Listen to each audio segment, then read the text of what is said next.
This quick video is going to be made on my phone, so it's not production value. It's going to be what it is. But it's the unpacking of the new Festool Systainer starter set.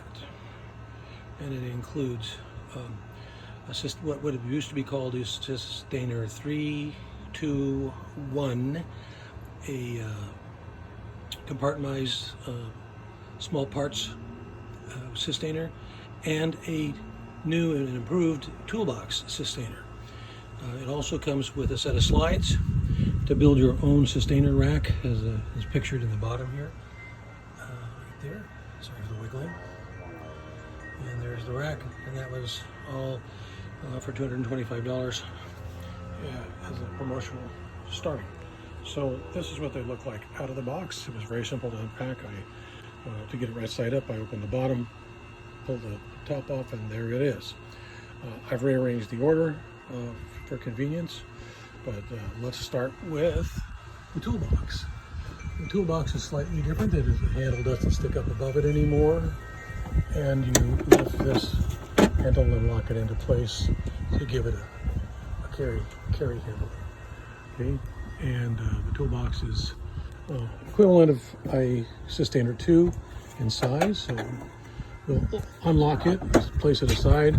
The toolbox, because it would be silly to have one, does not have one of the new front handles. Okay, and let's pull that off.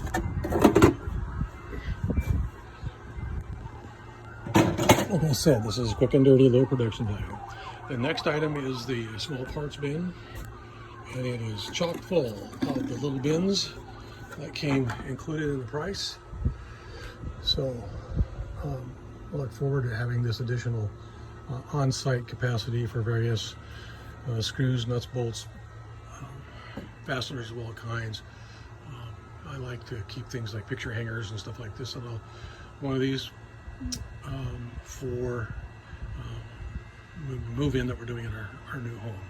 So, but it's this new imprint on the top, and the way this fits down in keeps the screws cannot migrate from bin to bin. I suppose the tiniest flat washers might be able to, but I think that's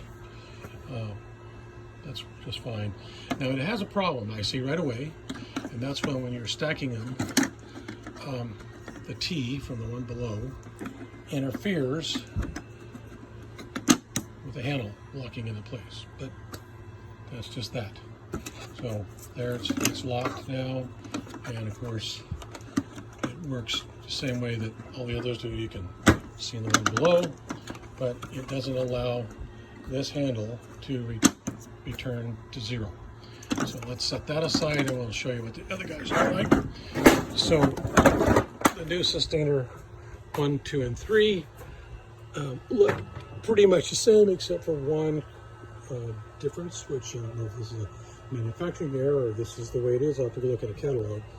But the new size 3, which is they call a size 237, that'd be a metric equivalent of some number of inches, does not have one of the handles.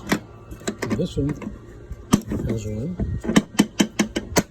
and I take issue with that because I have put my own handles on my existing Generation 2 Systainers for the heavy ones, the ones that have like the drill and all of its accessories, plus the impact driver, all in the same Systainer. Makes a pretty heavy box to lift, and having the handle in the front is really handy. But here comes the interesting news.